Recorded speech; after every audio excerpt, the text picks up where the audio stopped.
Magandang araw po sa inyo mga idol at sa mga giliw kong tagapakinig. Nagkita-kita po tayong muli. Ako po ang inyong Tito Blair.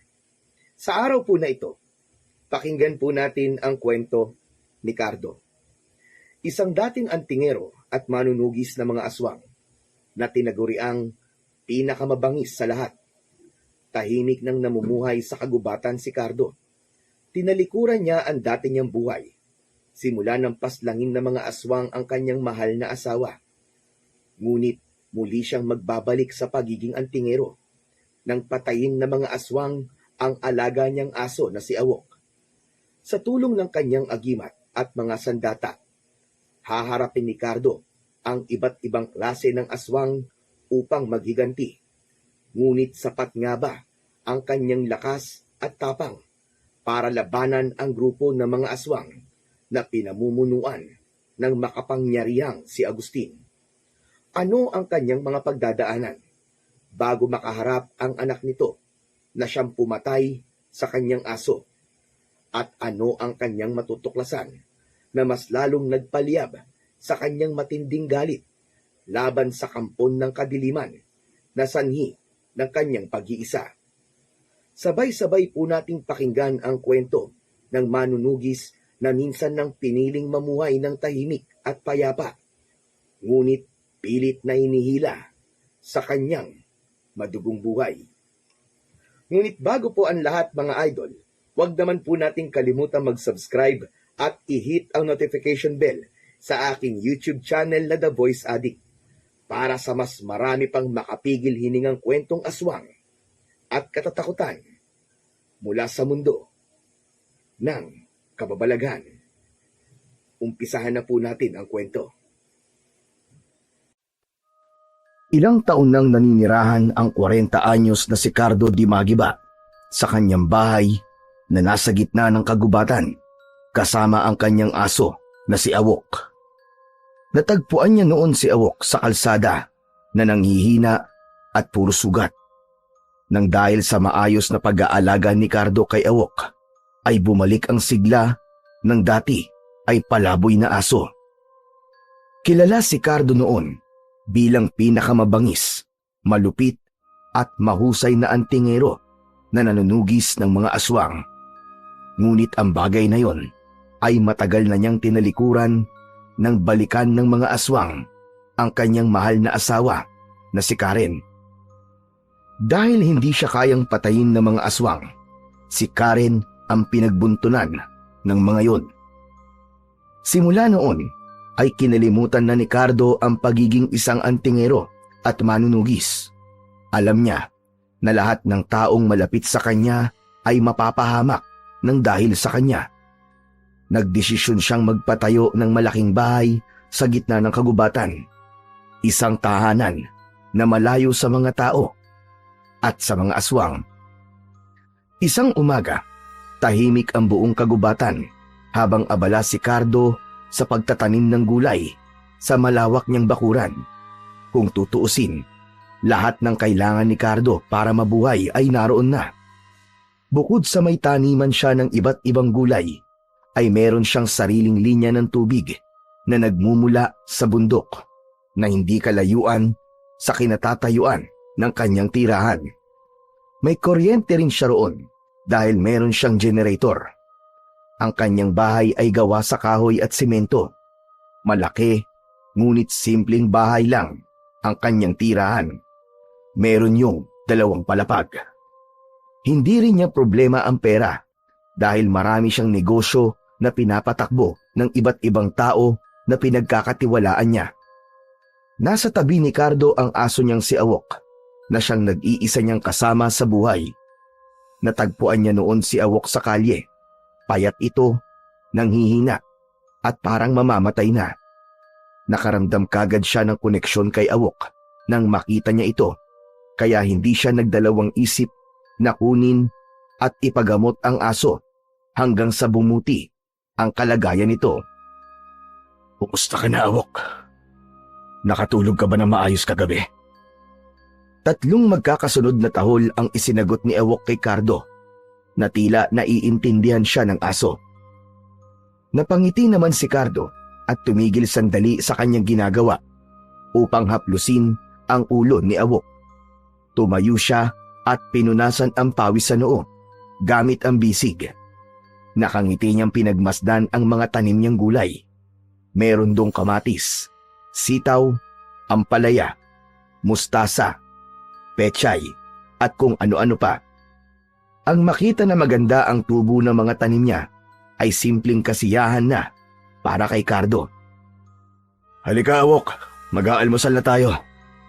Alam ko kaya ka nandito ay nagugutom ka na. Naglakad si Cardo papunta sa loob ng kanyang bahay habang nakasunod si Awok sa kanya. Malinis at maayos ang bahay ni Cardo. Yun kasi ang isa sa palaging sinasabi ng asawa niya nung ito ay nabubuhay pa, na dapat ay palaging malinis at maayos ang isang bahay. Sa dining area niya ay may isang malaking hapagkainan na gawa sa kahoy, ilang simpleng muebles at mga litrato ng yumaong asawa ni Cardo na nakasabit sa dingding. Habang nilalagyan ni Cardo ng dog food ang bowl ni Awok, ay kinausap niya itong muli. Alam mo ba, Awok? Minsan, iniisip ko kung bakit pinili kong dito manirahan. Pero kapag nakikita kita, parang tama naman ang desisyon ko. Ikaw na ang buhay ko ngayon. Dahil alam ko na tapat ka sa akin at mahal mo ko. Tumawol si Awok at sinimulan nitong kumain. Inihanda naman ni Cardo ang kanyang almusal at habang kumakain ay tumingin siya sa malaking bintanang salamin na tanaw ang likurang bahagi ng kanyang bahay. Tahimik at payapa ang paligid. Tila walang puwang ang gulo sa buhay niya sa gitna ng kagubatan na yon. At wala siyang ibang nais kundi maging panghabang buhay na ang kapayapaan na yon sa buhay niya, kasama ang alaga niyang si Awok. Sa kalagitnaan ng tahimik na gabi, habang malalim ang tulog ni Cardo sa kanyang kwarto, bigla siyang nakakita ng malabo at nakakakilabot na imahe sa kanyang panaginip. Para siyang naglalakbay pabalik sa nakaraan, sa araw na binago ng trahedya ang kanyang buhay. Naglakad si Cardo papunta sa pinto ng kanilang lumang bahay sa bayan. Madilim ang bahay sa kanyang pagpasok at agad siyang sinalubong ng amoy ng dugo. Biglang nilukob ng kaba ang buo niyang pagkatao. Nanginginig ang kamay na pinindot ni Cardo ang switch ng ilaw.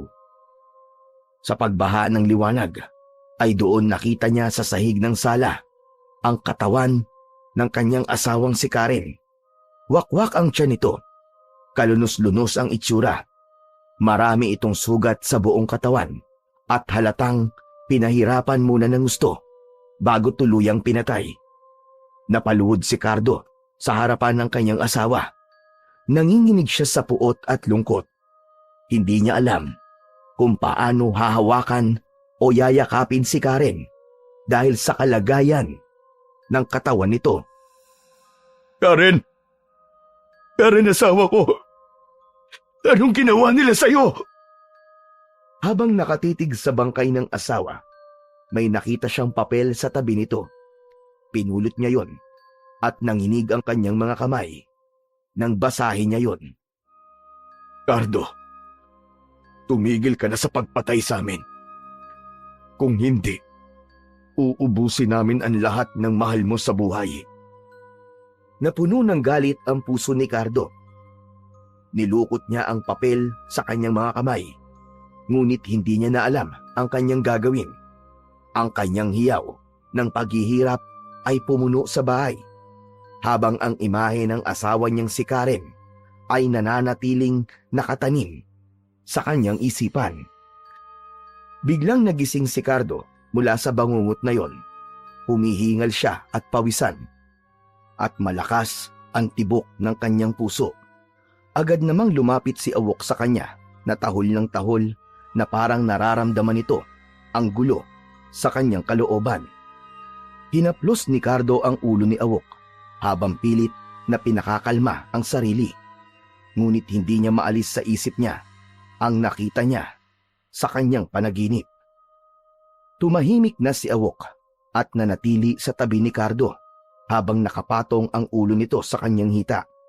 Sa gabing yun, nanatiling gising si Cardo at hindi niya naiwasan na muling balikan ang mga dahilan kung bakit niya piniling itigil na ang buhay bilang antingero at isang manunugis. Kinaumagahan, nagising si Cardo nang maramdaman niya ang sikat ng araw na tumatama sa mukha niya mula sa malaking bintanang salamin ng kanyang kwarto.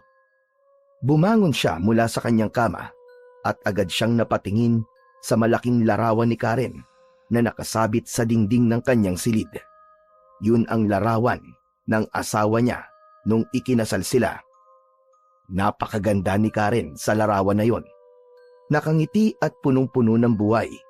Malayo yun sa Karen na nakita niya nung pinatay ito ng mga aswang. Agad na bumigat ang dibdib ni Cardo at hindi niya napigilang lumapit sa larawan. Marahan niyang hinaplos ang larawan ng namayapa niyang asawa. Ang mga daliri niya ay nanginginig habang tinititigan ang masayang muka ni Karen. Napapikit siya at muling bumalik sa kanyang isipan ang imahe ni Karen nung gabing natagpuan niya itong wala ng buhay. Patawad, Karen. Patawarin mo ko. Napaluha si Cardo at pinilit niyang pigilan ang kanyang paghikbi. Naprotektahan ko napakaraming tao noon. Pero ikaw pa na pinakamahalaga sa akin. Ang hindi ko naprotektahan. Patawarin mo ko, mahal ko. Patawarin mo ko. Huminga siya ng malalim, ngunit lalo lamang bumigat ang kanyang pakiramdam. Napayuko siya at napahawak sa sariling dibdib. Pakiramdam niya ay sinasakal siya ng bigat ng sarili niyang konsensya. Kung alam ko lang na ikaw ang magiging kapalit ng lahat ng ginawa ko, hindi ko na sana pinili pang maging isang antingero at manunugis. Pangako, Karen, kahit anong mangyari, hindi na nila magagawa ito ulit sa akin. Hindi na nila madadagdagan ng mga nawala sa akin. Tumahol si Awok at napatingin si Cardo sa kanyang aso na parang nararamdaman nito ang lungkot niya. Bago siya lumabas ng silid, ay muli niyang tiningnan ang larawan ni Karen. Hindi kita kakalimutan, Karen. Mahal na mahal kita.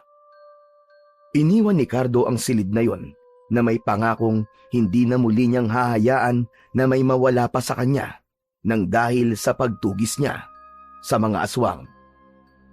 Habang nag-aalmusal, ay napansin ni Cardo na madilim ang kalangitan. Alam niya na may paparating na malakas na ulan, kaya matapos kumain ay siniguro niya na magiging maayos ang mga pananim niya bago bumagsak ang ulan. Hindi nga siya nagkamali dahil pagsapit ng tanghali ay biglang bumuhos ang malakas na ulan. Walang tigil ang ulan na sinabayan pa ng kulog at kidlat. Hindi na umalis si Awok sa tabi ni Cardo dahil takot ito sa tunog ng kulog. Inabot na ng gabi ang malakas na pag-ulan na yon. Nang sandaling yon ay nasa sala si Cardo habang nakaupo sa malambot na sopa. May mainit na tsokolate sa mesa, sa tabi niya na umuusok pa. Hawak niya ang isang makapal na aklat tungkol sa mga sinaunang alamat at tahimik siyang nagbabasa habang naririnig ang patuloy na pagbagsak ng ulan sa bubong ng kanyang bahay. Napahinto si Cardo sa pagbabasa nang biglang may malakas na katok na umalingaw-ngaw mula sa labas ng pinto. Malakas na tumahol si Awok, pero nang sawayin niya ito, ay agad naman itong tumahimik. Ibinaba niya ang aklat at naglakad ito patungo sa pinto. Muli niyang narinig ang mga katok. Sino yan? Narinig niya ang boses ng isang lalaki mula sa labas. Magandang gabi po. Ako po si Isagani. Naliligaw kami ng mga kasama ko eh. Baka naman pwedeng makituloy kahit ngayong gabi lang. O kaya hanggang sa tumigil ang ulan. Pinagmasdan ni Cardo ang pinto at nag-isip kung dapat ba niyang pagbuksan ang mga taong estranghero sa kanya. Umanap na lang kayo ng ibang masisilungan. Wala na po kaming ibang mapupuntahan Napakadilim at napakalakas ng ulan. Parang awa niyo na po. Papasukin niyo na kami. Muling tumahimik si Cardo. Nilingon niya si Awok na nakatingin sa kanya. Tumahol ito ng isang beses na parang nagbabala. Nagtaka si Cardo dahil simula nang manirahan siya ron, kahit isang beses ay walang naligaw na tao roon. Kaya ang pangyayaring yon ay katakataka para sa kanya. Maawa na po kayo. Basang-basa na po kami. At baka hindi na namin kayanin ang lamig. Huwag po kayo mag-alala. Hindi po kami masasamang tao. Napabuntong hininga si Cardo. Hindi pa rin siya komportable sa ideya ng pagbubukas ng pinto ng kanyang bahay sa hindi niya kilala. Ngunit naisip niyang hindi niya kayang baliwalain ang sitwasyon ng mga tao sa labas, lalo na't patuloy ang malakas na ulan. Hanggang sa inalis na ni Cardo ang mga lock ng pinto at binuksan na niya yon.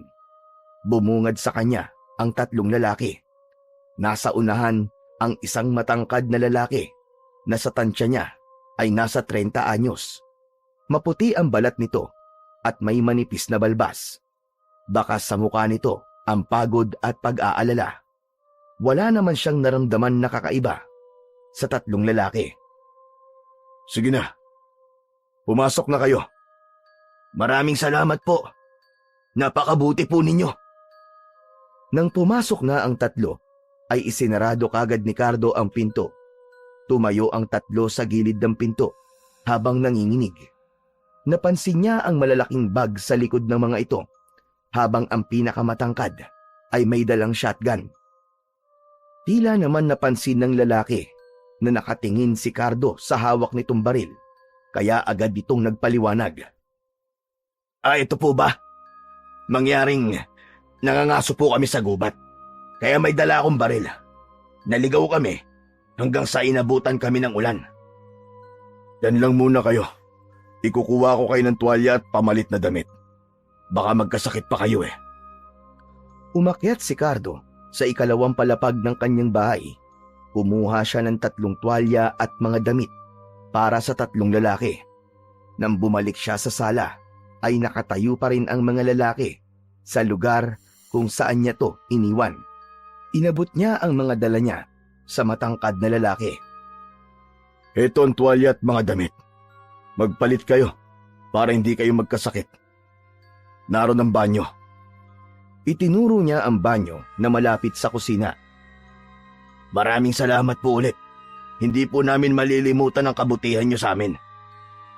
Kinuha ng lalaki ang mga tuwalya at damit at iniabot ang mga yun sa mga kasama.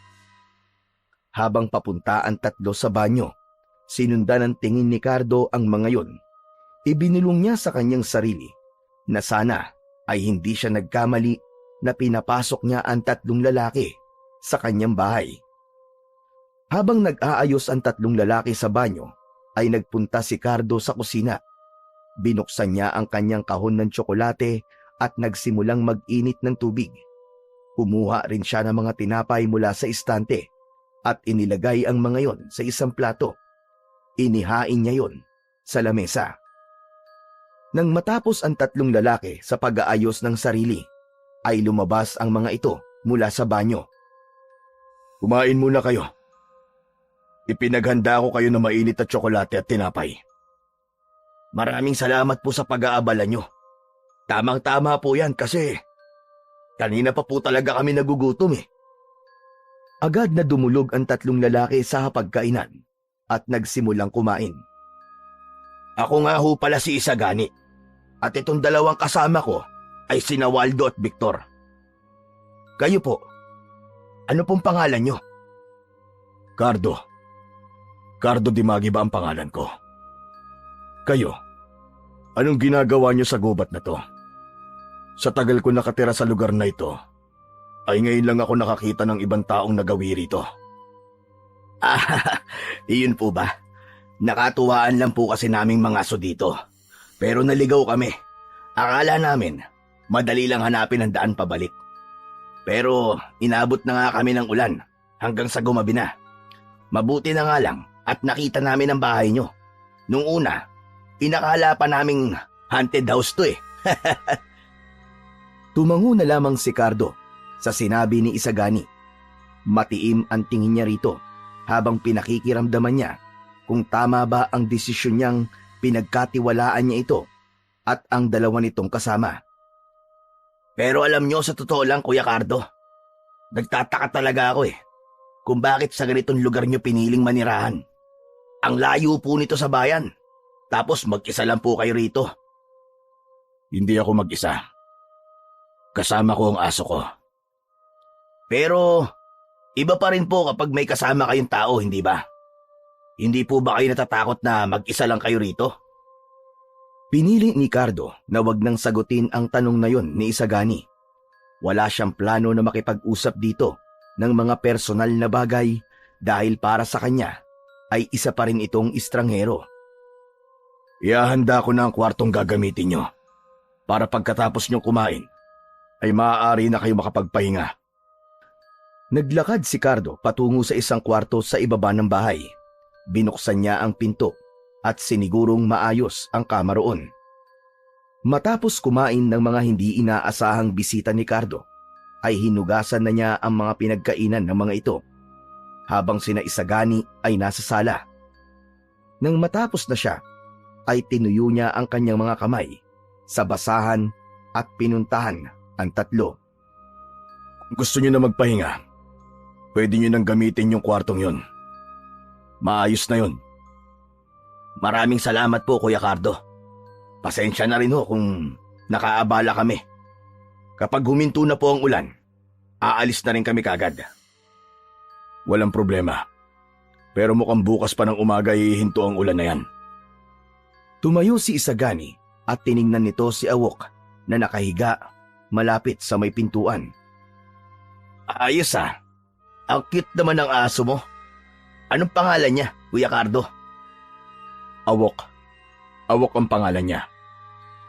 Yumuko si Isagani at takmang hahawakan ito sa ulo si Awok, pero biglang umangil ang aso.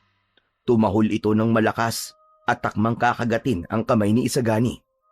Agad namang umatras ang lalaki at natawa ng mahina. Uy! Mukhang ayaw niya sa akin ah. Hindi sanay si Awok na makakita ng ibang tao, kaya't ganyan siya. Pero mabait naman yan. Awok? Hindi ba awok din ang tawag sa isang uri ng aswang? Yung parang itim na baboy? May alam ka ba sa mga aswang, Kuya Cardo? Napatingin si Cardo kay Isagani. Umiling si Cardo at iniwasang sagutin ang tanong ni Isagani.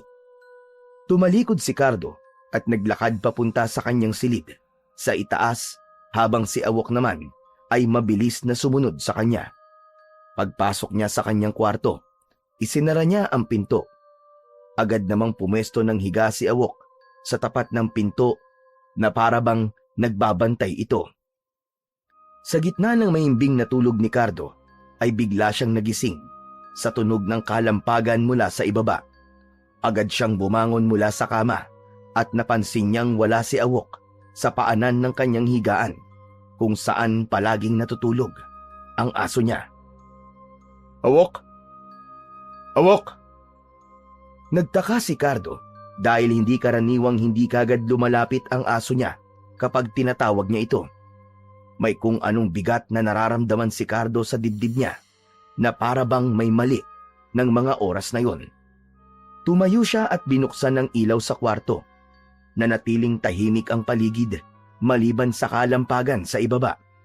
Lalong bumilis ang tibok ng puso niya.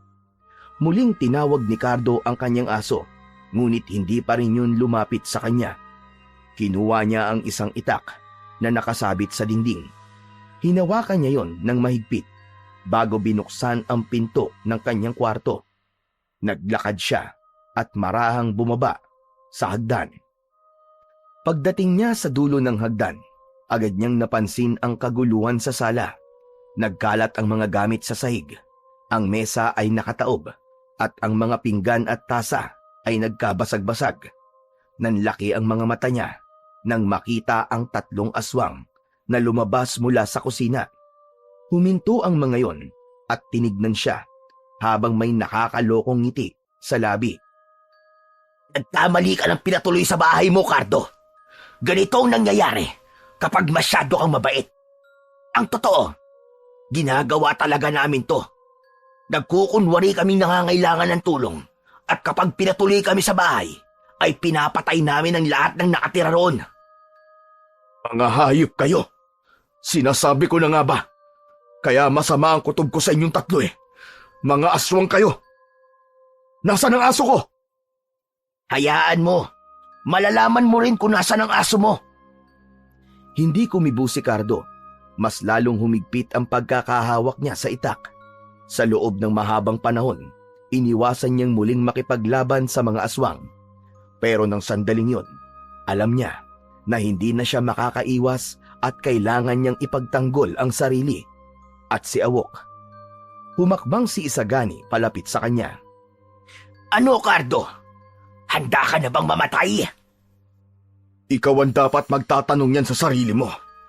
Nagkamali kayo ng bahay na pinasok.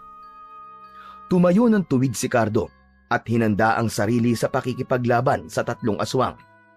Nagsimula nang lumapit sina Isagani at ang 2 pang aswang sa kanya. Ang 2 aswang ay lumayo kay Isagani. Huminga ng malalim si Cardo. Wala siyang takot na nararamdaman dahil ilang beses na siyang nakipaglaban sa mga aswang noon. Ang hindi nga lang niya alam ay kung taglay pa rin ba niya ang lakas at bilis niya bilang pinakakinatatakutang ang tingero noon dahil matagal na ang huling beses na nakipaglaban siya sa mga kagaya ni Isagani. Biglang umatake ang isa sa mga aswang kay Cardo. Nang akmang kakalmutin siya nito, ay agad siyang yumuko sa baytarak ng itak sa tagiliran ng aswang. Marahas niyang hinugot ang itak at tumilamsik ang dugo ng aswang sa kanyang muka. Agad na sumunod ang isa pang aswang at sinubukang sakmalin si Cardo. Malakas niyang sinipa sa dibdib ang aswang at nang mawalan ito ng balanse ay bumelo siya at saka inatake ang aswang. Sinaksak niya ito ng paulit-ulit sa dibdib hanggang sa tuluyan na yung nawalan ng buhay. Magaling ka palang makipaglaban, Cardo. Pero tingnan natin kung uubra ka sa akin. Si Isagani na ang sumugod kay Cardo. Mas mabilis ito kaysa sa 2 kasama nito. Tumalon ito sa ere habang ang mga kuko ay nakaumang kay Cardo. Imbis na umiwas, ay hindi umalis si Cardo sa kanyang kinatatayuan. Sinalubong niya ng itak si Isagani at tumama ang talim ng itak sa kamay nito na nag-iwan ng malalim na sugat. Napaatras si Isagani at galit na umangil. Hindi na kayo makakalabas ng bahay na ito ng buhay. Lalo ka ng hayop ka. Masyado kang mayabang. Sa tingin mo ba, ay uubra ka sa isang kagaya ko na dating antingero at manunugis? Wala akong pakialam kung manunugis ka. Pero huwag kang mag-alala dahil babalikan kita. At pagbalik ko, sisiguraduhin kong mapapatay na kita. Mabilis na tumakas sina Isagani at ang isa pang aswang. Binasag ng mga ito ang salamin na bintana at lumabas mula roon ang 2. Agad na tumakbo si Cardo palabas ng bahay at hinabol ang mga yun sa gitna ng ulan. Bumalik kayo! Tapusin niyo ang sinimulan niyo! Mga duwag! Ngunit kahit gaano siya kabilis, ay mas mabilis pa rin ang mga aswang kumpara sa kanya at sa isang iglap, nawala na ang mga yun sa kanyang paningin. Tumigil si Cardo sa paghabol kina Isagani at nagsimula siyang bumalik sa loob ng kanyang bahay. Nang makabalik siya sa loob, ay nakita niya ang bangkay ng aswang na napatay niya na nakahandusay sa gitna ng sala. Nilagpasan niya lamang yon at sinimulang hanapin si Awok. Paulit-ulit niyang tinawag ang pangalan ng kanyang aso, ngunit nanatiling tahimik ang paligid. Doon na naramdaman ni Cardo ang malamig na kilabot sa kanyang dibdib. Bumigat ang kanyang hakbang nang suyuri niya ang kanyang bahay. Bawat sulok ay tinitignan niya sa pag-asang makikita niya roon ang kanyang alagang si Awok. Maya-maya pa, napansin niyang nakabukas ang pinto sa likod ng bahay. Lumabas siya at doon ay natagpuan niya si Awok. Tumigil ang mundo ni Cardo nang makita na wala ng buhay ang kanyang aso. Nakahandusa yun sa putikan at may malalim na sugat sa leeg nito. Sigurado siya nakagat yun ng isa sa mga aswang. Dahan-dahang lumapit si Cardo kay Awok. Yumuko siya at nanginginig ang mga kamay na dinampot ang aso niya. Ikinulong niya yon sa kanyang mga bisig. Walang salitang lumabas mula sa kanyang bibig. Ngunit ang mga mata niya ay puno ng kalungkutan at puot. Matagal siyang nanatili sa ganoong posisyon habang ang mga luha niya ay walang patid na dumaloy. Muling naramdaman ni Cardo ang sakit ng mawalan ng mahal sa buhay. Kung sa iba, isang aso lamang si Awok, ngunit para sa kanya ay isang pamilya ang kanyang aso. Ito ang naging kasama niya sa matagal na panahon. Hinaplos ni Cardo ang ulo ni Awok. Tumingin siya sa itaas at isang malakas na sigaw ang kumawala sa kanyang lalamunan.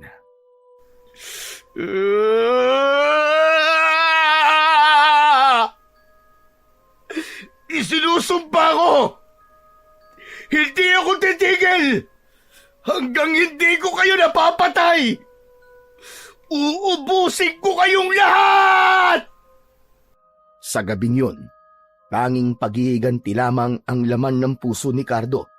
Hindi siya papayag na hindi niya maipaghihiganti si Awok. Hahanapin niya si Isagani at ipaparamdam niya rito ang sakit na pinaramdam nito sa kanya sa pagpatay nito sa kanyang pinakamamahal na aso. Maya-maya pa ay sinimulan ni Cardo ang paghuhukay sa likod ng kanyang bahay. Bahagya nang humina ang ulan ng mga oras na yon. Matapos maghukay, ay ibinalot niya sa puting kumot ang walang buhay na si Awok. Maingat niyang inilagay ang aso sa hukay at binuksan niya ang kumot upang makita sa huling pagkakataon si Awok. Nalungkot siya dahil hindi niya na maririnig ang masiglang tahol ng kanyang aso tuwing umaga. Wala nang sasalubong sa kanya kapag umuwi siya sa bahay mula sa kung saan. Salamat, Awok. Hinding-hindi kita makakalimutan. Patawarin mo ko kung hindi kita naprotektahan. Pero nangangako ko sa'yo na magbabayad ang gumawa nito sa'yo. Kinuha ni Cardo ang pala at tinabunan ng lupa ang katawan ni Awok. Matapos yon, umupo siya sa gilid ng libingan ni Awok at hinaplos ang basang lupa. Pangako, hindi ako titigil. Magbabayad sila, Awok. Magbabayad sila. Pumasok na si Cardo sa kanyang bahay. Sa sala ay naroon pa rin ang bangkay ng pinatay niyang aswang. Hinila niya yon papunta sa likod ng bahay. Saglit siyang bumalik sa loob ng kanyang bahay at kinuha ang isang galon ng kerosin at posporo. Ibinuhos niya ang laman ng galon sa bangkay ng aswang at sinindihan yun gamit ang posporo. Mabilis na nilamon ng apoy ang katawan ng aswang. Tahimik na pinagmasdan lamang ni Cardo ang naglalagablab na apoy. Ngunit alam niya na ang galit sa puso niya ay mas mainit pa sa apoy na yon.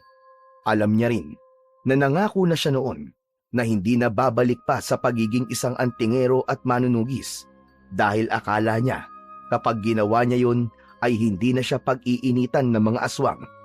Pero nagkamali pala siya dahil kahit siya ay nananahimik na, ay nagawan pa rin siya ng masama ng mga aswang.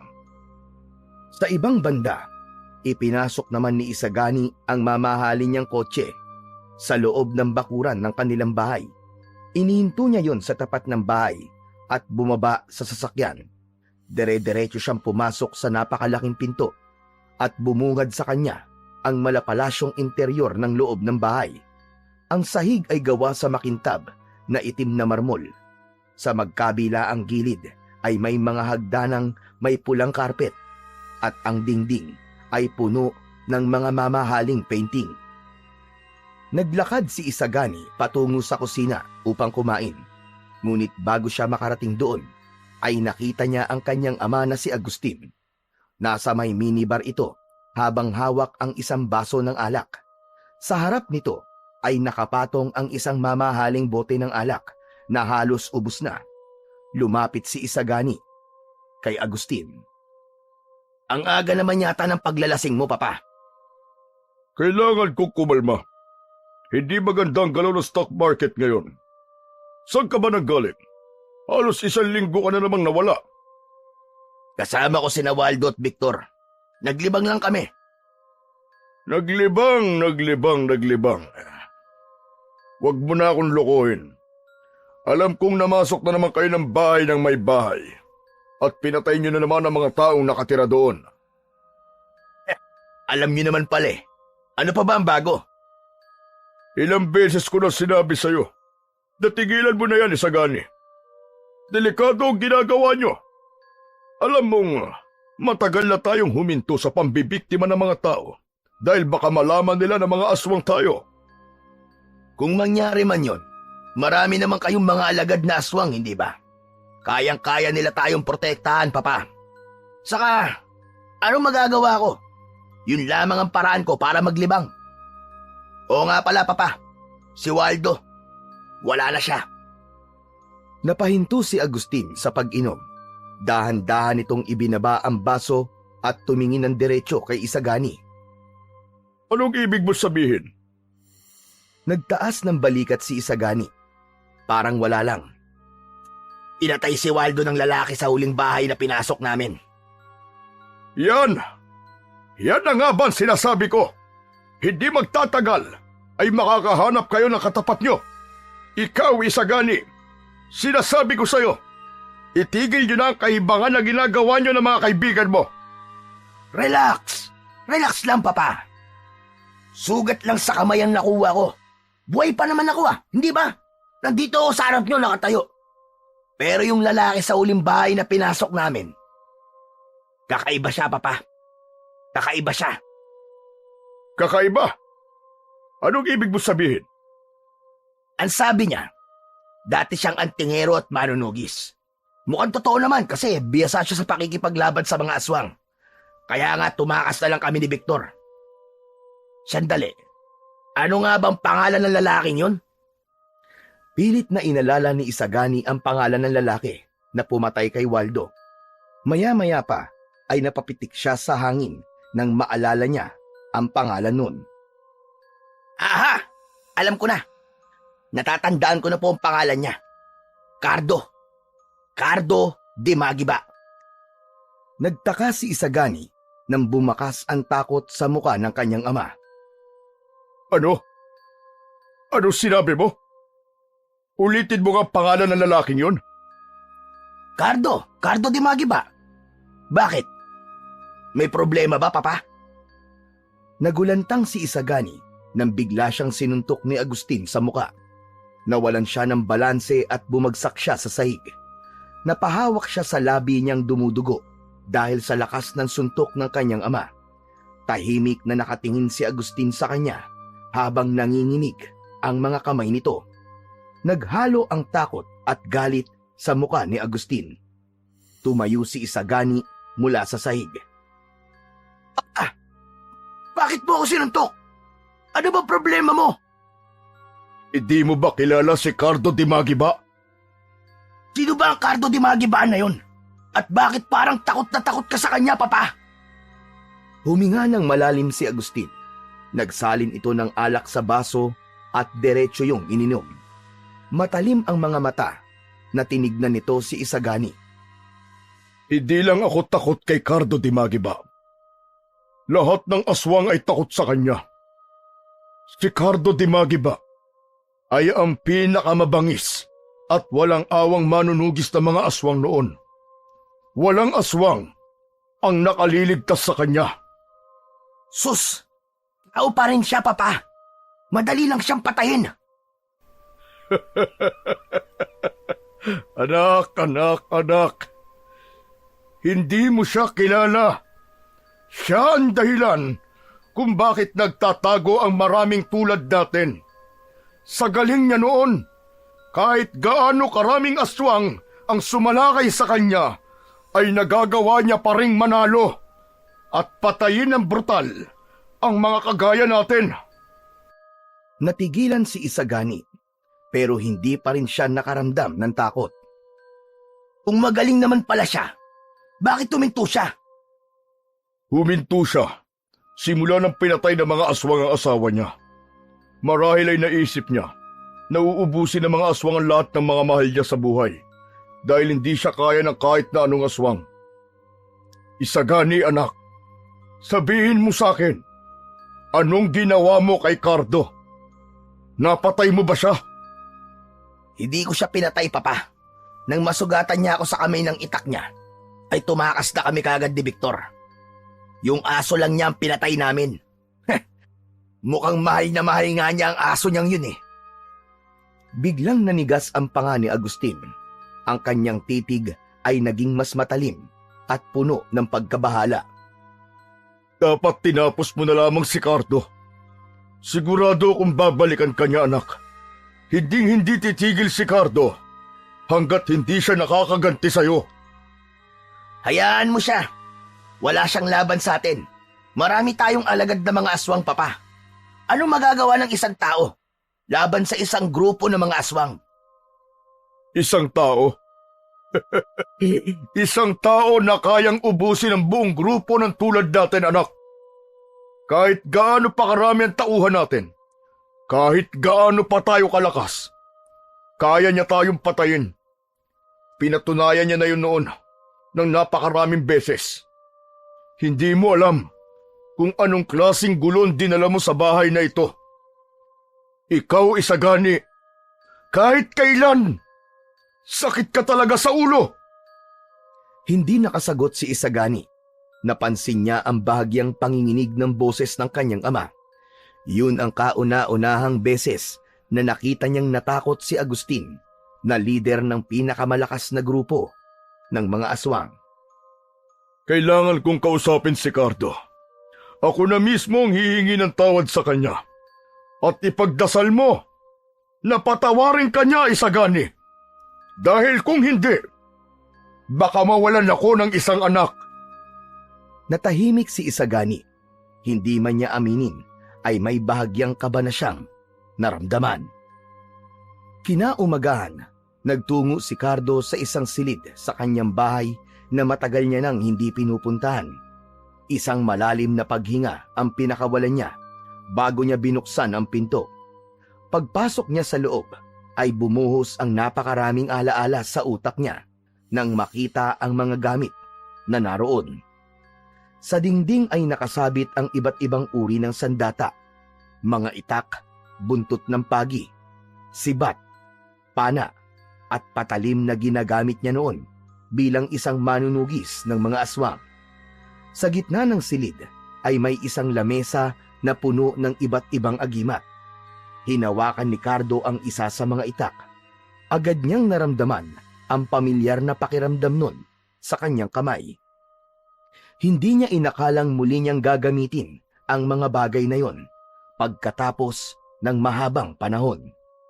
Para sa kanya, ang mga araw ng digmaan laban sa mga aswang ay isang bahagi ng kanyang nakaraan na matagal niya nang nilibing.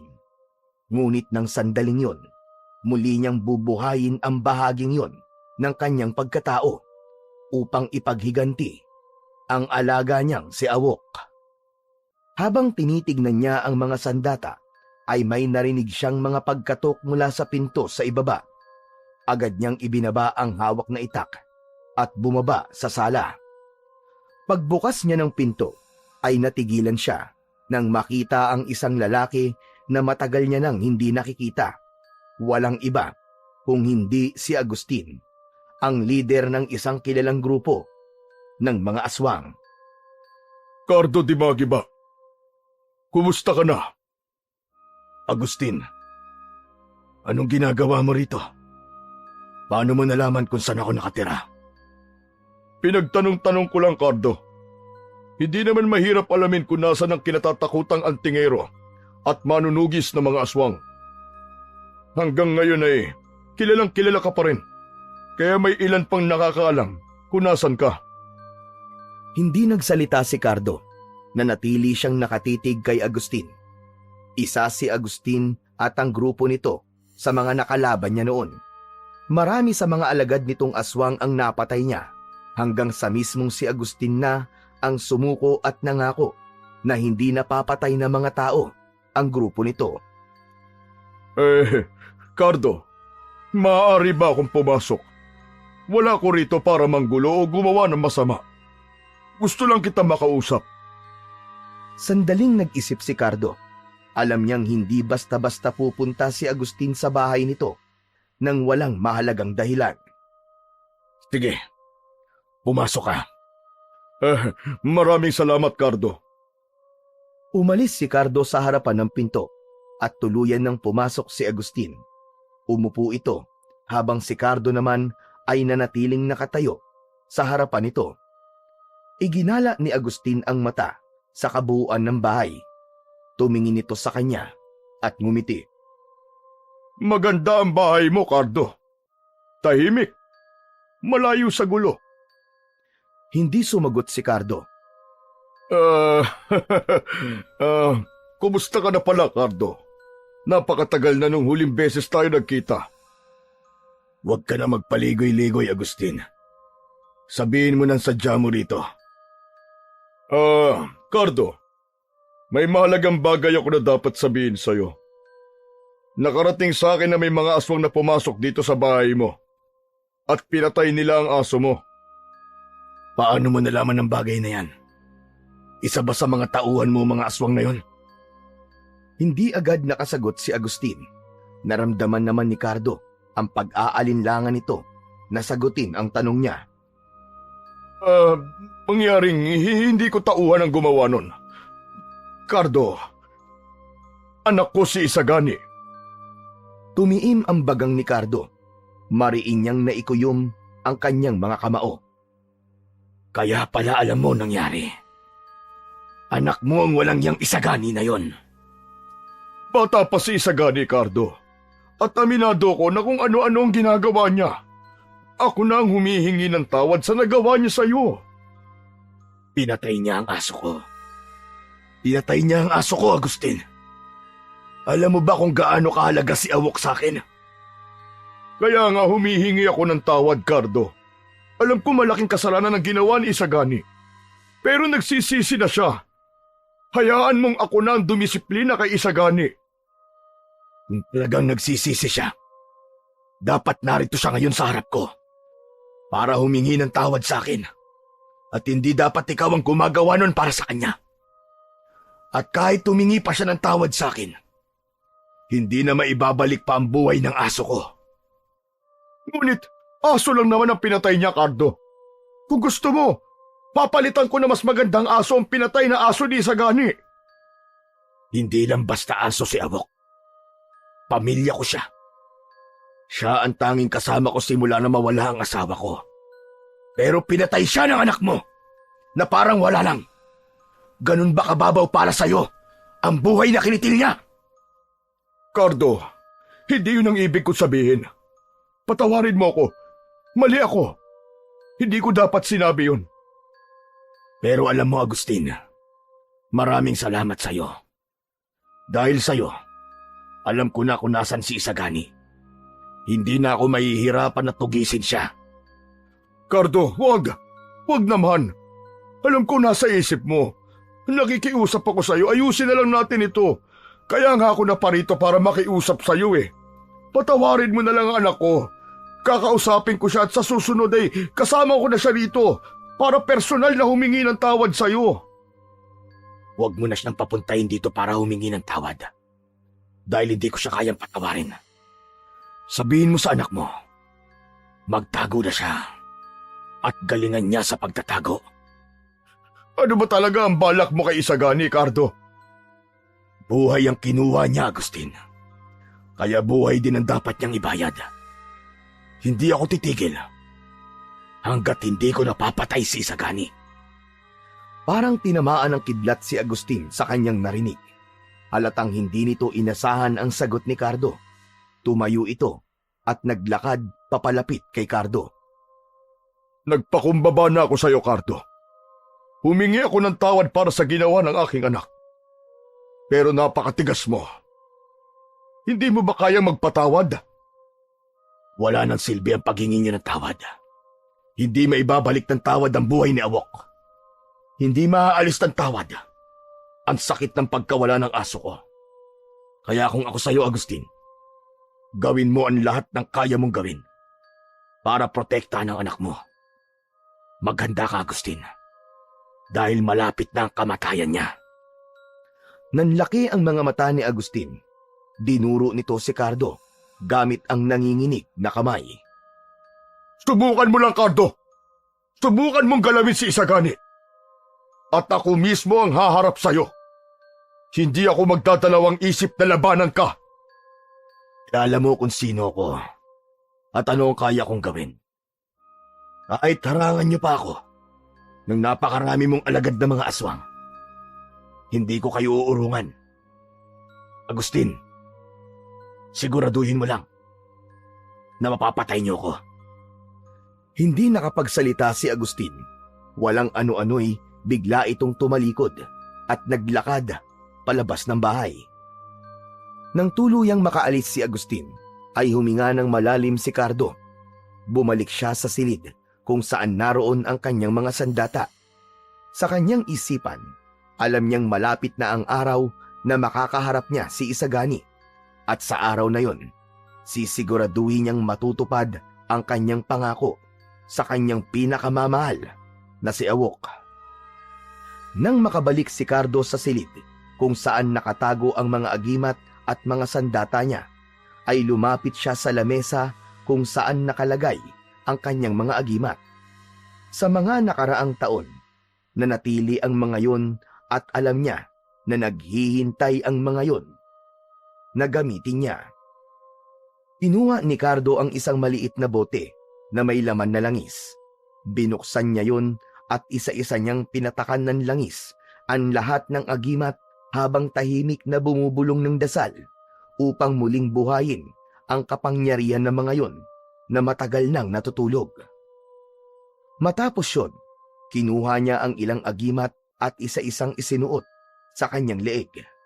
Simula noon, nagsimula na ring magsanay si Cardo sa pakikipaglaban para muling hasain ang kanyang kasanayan. Sa labas ng kanyang bahay siya nagsanay. Una niyang kinuha ang itak na hindi niya na mabilang kung ilang aswang na ang napaslang niya gamit yon. Pumikit siya at humugot ng malalim na paghinga. Muli niyang inalala ang bawat galaw na ginamit niya noon.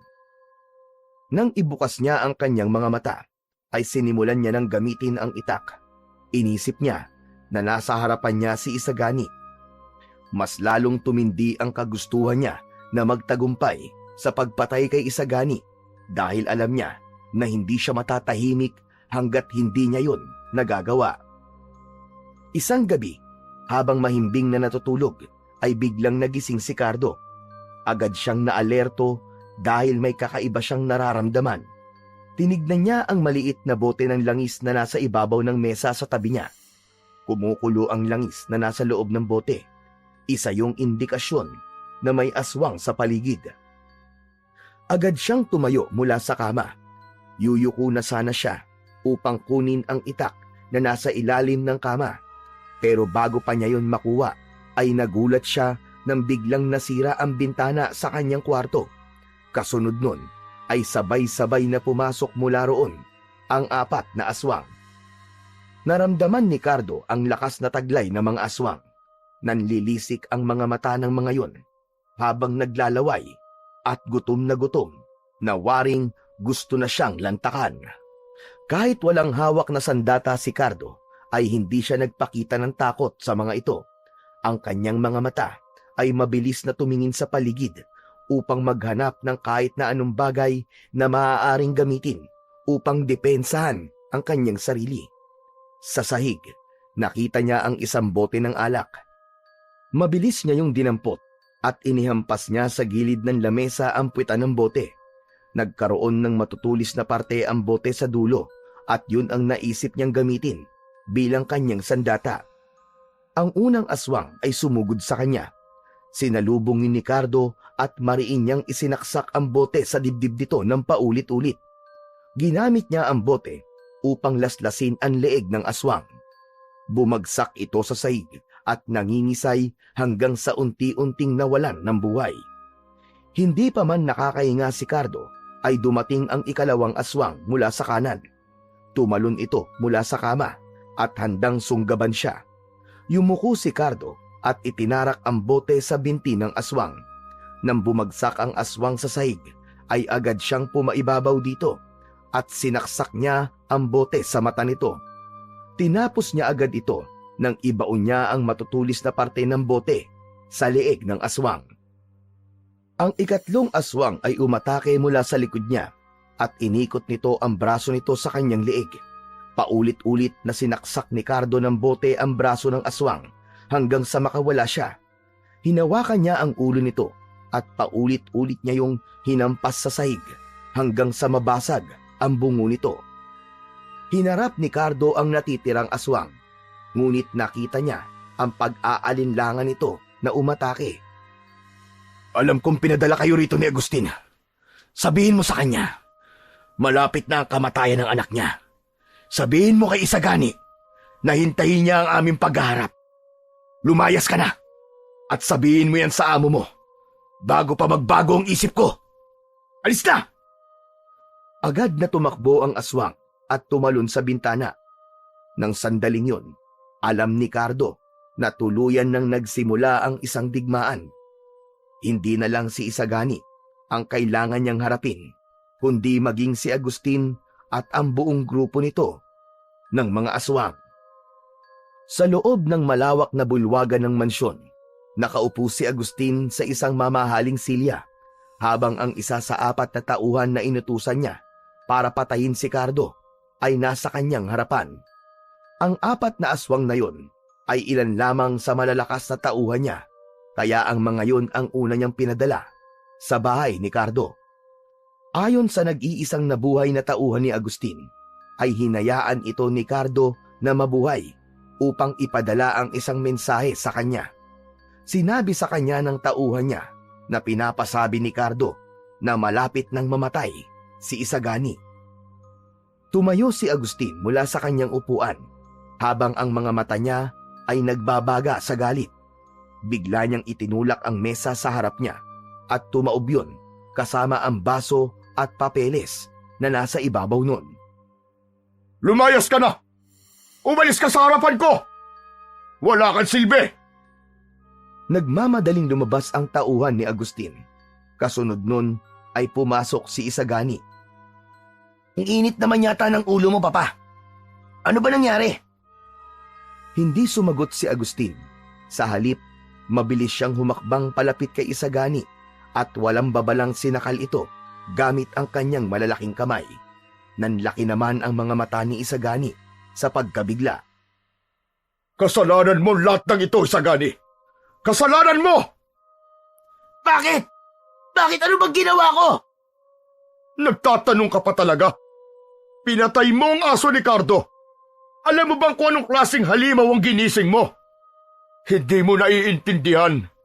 Nagdeklara na siya ng digmaan ni Isagani.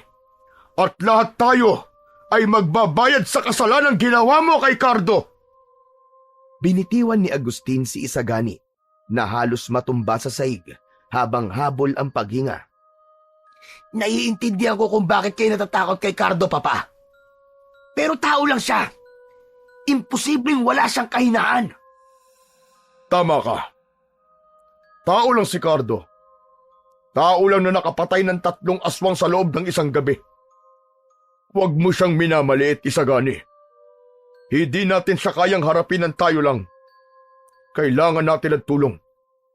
Tawagin mo ang iba pang grupo ng mga aswang. Sabihin mo sa kanila ang sitwasyon natin ngayon. Kailangan natin ng tulong nila. At sabihin mo na magbabayad tayo ng malaking halaga Sa sino mang makakapatay kay Cardo? Agad na kinuha ni Isagani ang telepono nito mula sa bulsa ng suot nitong pantalon at saka ito lumabas. Nang maiwan mag-isa si Agustin, ay matiim siyang tumingin sa kawalan. Alam niya na sa pagkakataon na yon ay kumikilos na si Cardo at hindi niya na yun kayang pigilan pa. Isang umaga, sa loob ng kwarto ay nakatayo si Cardo sa harapan ng malaking litrato ng kanyang yumaong asawa na nakasabit sa dingding. Tahimik niyang pinagmasdan ang larawan at para bang muling bumalik ang alaala ng masasayang araw nila noong magkasama pa sila.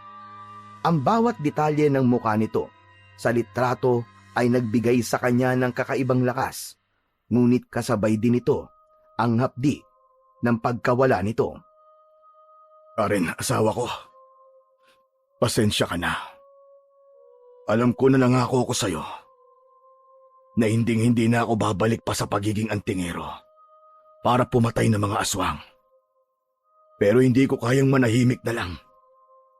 Ginulo nila ang katahimikan ko at muli na naman nilang kinuha ang isang buhay na mahalaga sa akin.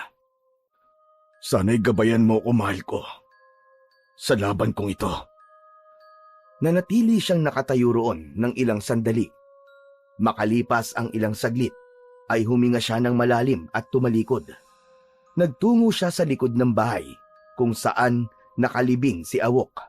Sa ilalim ng puno, naroon ang libingan ng kanyang tapat na alaga. Sa kahoy na krus na nakatayo sa ibabaw ng lupa, nakaukit ang pangalang Awok na isang simpleng tanda ng pagmamahal niya sa kanyang aso. Awok, pasensya ka na kung hindi kita nailigtas. Pero hindi ko hahayaang mamatay ka ng walang katarungan. Ipinapangako ko sa iyo, Awok. Babawi ako. Ang dugo nila ang magiging kabayaran sa ginawa nila sa iyo. Matapos yun, ay pumasok muli si Cardo sa loob ng bahay at nagtungo sa kanyang taguan ng mga agimat at armas. Isinuot niya ang mga anting-anting na bawat isa ay may makapangyarihang proteksyon laban sa mga aswang. Kinuha niya ang buntot ng pagi. Mula sa taguan, kinuha niya rin ang kaluban na naglalaman ng patalim at itak at isinabit ito sa kanyang bewang. Tumayo siya sa gitna ng bahay at tiningnan ang bawat sulok nito. Lumabas na si Cardo ng bahay at naglakad siya palabas ng malawak na kagubatan. Hindi nagtagal, narating niya ang baryo. Diretso siyang nagtungo sa bahay ng matandang albularyo na si Lolo Samuel. Ang matanda ang isa sa mga naging guro niya nung bata pa siya. Ang bahay nito ay gawa sa kahoy. May bubong na pawid at napapaligiran yon ng mga halamang gamot. Lumabas si Lolo Samuel mula sa bahay nito at nagulat ito nang makita si Cardo. Cardo! Abay, ikaw pala! Ang tagal na kitang hindi nakikita! Lolo Samuel, kailangan ko po ng tulong nyo. Hihingi po ako ng basbas mula sa inyo sa laban na haharapin ko. Ano ka mo? Laban? Akala ko ba'y huminto ka na sa ganyang buhay? Ano ba nangyari? Maaari mo ba sabihin sa akin? Ginulo nila ang buhay ko. Pinatay nila ang asawa ko noon. Ngayon, pati ang tapat kong aso, kinuha nila. Hindi ko kayang manahimik na lang at hayaan ang mga kasamaan na ginawa nila sa akin. Mga aswang bang gumambala sa'yo? Oo, Lolo. At sisiguraduhin kong hindi na nila magagawa ito sa iba. Sisiguraduhin kong matatapos na ito. Tumahimik si Lolo Samuel at tumingin sa kanya ng mariin. Tila siniyasat ng matanda ang determinasyon sa mga mata ni Cardo. Kung yan ang desisyon mo, iyo, wala akong karapatang pigilan ka. Pero Cardo, alam mong hindi ito magiging madaling laban. Alam ko, Lolo Samuel. Matagal ko lang alam na walang madaling laban sa buhay ko. Pero hindi ko iniisip kung buhay pa akong babalik. Ang mahalaga, magawa ko ang tama at makapaghiganti ako. Lumapit si Lolo Samuel at hinawakan ang balikat ni Cardo. Cardo, iho, ipagdarasal ko ang tagumpay mo. Ang tapang mo, ang karunungan mo, at ang mga agimat na dala mo ang magiging gabay mo. Manalangin ka palagi, anak. Hindi ka nag-iisa. Maraming salamat po, Lolo Samuel. Tandaan mo, Cardo, hindi lang lakas ang kailangan mo. Kailangan mo rin ang tibay ng loob at linaw ng isipan. Huwag mong kalimutang humingi ng gabay sa may kapal. Opo, Lolo Samuel. Hindi ko po kakalimutan yun. Bumalik si Lolo Samuel sa kanyang bahay habang si Cardo naman ay nagpatuloy na sa kanyang paglalakbay. Dala niya ang lakas ng loob, tapang at kasiguraduhan na makakamit niya ang katarungan. Malinaw ang kanyang layunin na wakasan ang kasamaan ng mga aswang at ibigay ang hustisya para kay Awok. Sa pamamagitan ng tricycle ay nakarating si Cardo sa isang bus station. Sumakay siya ng isang ordinary bus na siyang magdadala sa kanya sa lungsod. Tumagal siya ng ilang oras doon dahil hinintay niya pang mapuno ng pasahero ang bus at halos hapon na yun nang umalis. Alam ni Cardo na magiging mahaba ang biyahe na yun, kaya pinili niyang matulog muna. Nasa pinakahulihang upuan siya. Makalipas ang mahabang oras ay biglang huminto ang bus na siyang ikinagising ni Cardo. Napakunot ang noo niya sa biglang paghinto ng bus. Inakala niya na baka nasiraan lang. Tumayo si Cardo at nagtungo sa unahan ng bus. Doon niya nakita na may nakatayong 3 babae na lahat ay nakasuot ng itim na damit. Nakaharang ang mga yon sa unahan ng bus. Pinagmasdan ni Cardo ang mga babae. Napansin niya ang kakaibang paggalaw ng hangin sa paligid ng mga ito. Hinawakan niya ang isa sa mga agimat na nasa kanyang leeg at may naramdaman siyang kakaiba. Lumapit si Cardo sa driver at tinapik ito sa balikat. Sagasaan mo mga yan. Kubot ang mga yan. Hindi sila tao. Ngunit tinawanan siya ng driver at anito ay bumalik na lamang siya sa kanyang upuan. Hindi sila tao. Kung hindi mo sila sasagasaan ngayon, baka umatake pa ang mga yan. Bago pa man makasagot ang driver, ay nagsimulang gumalaw ang mahahaba at makakapal na buhok ng mga babae. Mabilis na sumulong ang buhok ng mga yon at bumangga sa windshield ng bus. Agad na nabasag yun at tumilamsik sa kanila ang mga piraso ng bubog. Nagsigawan ang mga pasahero at nagkagulo. Ang ilan ay nagsimulang tumakbo palabas ng bus. Ang buhok ng mga kubot ay tumagos sa loob na parang ahas na gumapang sa sahig, mga upuan at bintana. Isang pasahero ang nadampot ng buhok ng kubot at hinila palabas ng bintana. Ang sigaw nito ay nagpalala ng takot ng iba na naging dahilan upang magmadaling lumabas ng bus ang lahat. Nagunahan sa pagbaba ang mga tao at sa loob ng ilang saglit, wala nang natira sa loob ng bus, maliban kay Cardo. Hinawakan ni Cardo ang agimat na nakasabit sa kanyang leeg at hinugot ang itak mula sa kaluban habang nakatayo siya sa gitnang bahagi ng bus. Sa pagkakataon na yon, ay isa-isang tumalon papasok ang mga kubot, papasok sa bus mula sa wasak na windshield. Ang mukha ng mga yon ay maputla at ang mga ngiti ay parang isang paanyaya sa kamatayan. Pasensya ka na, Cardo. Ngunit kailangan ka naming paslangin bilang utos ni Agustin. Kaya kung ako sa'yo, huwag mo na kaming pahirapan. Tahimik lang si Cardo. Pinakiramdaman niya ang bawat isa sa mga kubot. Hindi na siya nagulat kung humingi man ng tulong si Agustin sa iba pang uri ng mga aswang para pigilan siya na makarating sa mansyon nito. Pero kahit na anong klaseng aswang pa ang iharap o iharang ni Agustin sa kanya, ay sinisiguro niya na walang kahit isa sa mga yon ang makakapigil sa gusto niyang mangyari. Biglang sumugod ang unang kubot. Ang buhok nito'y parang mga sibat na dumiretso kay Cardo. Tumalon naman si Cardo papunta sa isang upuan sa gilid at iniwasan niya ang hibla ng buhok na tumama sa sahig. Sa isang mabilis na galaw, hinataw niya ang itak sa mga buhok at naputol yun. Ngunit habang abala si Cardo sa unang kubot, ang ikalawang kubot naman ay mabilis na gumapang sa ibabang bahagi ng upuan at nagtungo sa likod niya. Umatake yun mula sa likod niya at ang buhok nun ay umikot sa leeg ni Cardo. Napaluhod si Cardo at nahirapan siyang huminga, pero hindi niya binitiwan ang kanyang itak. Ginamit niya ang talim ng itak upang putulin ang buhok na nakasakal sa kanyang leeg. Huminga ng malalim si Cardo at muling tumayo. Tumingin siya sa ikalawang kubot na naglalakad papalapit sa kanya. Nakangiti pa yon na parang nagtatangkang takutin siya. Mabilis na umatake si Cardo. Tumalon siya papunta sa direksyon ng ikalawang kubot at hinataw ang itak sa katawan nito. Nagkaroon ng malalim na sugat ang kubot na nagresulta sa isang nakakakilabot na hiyaw.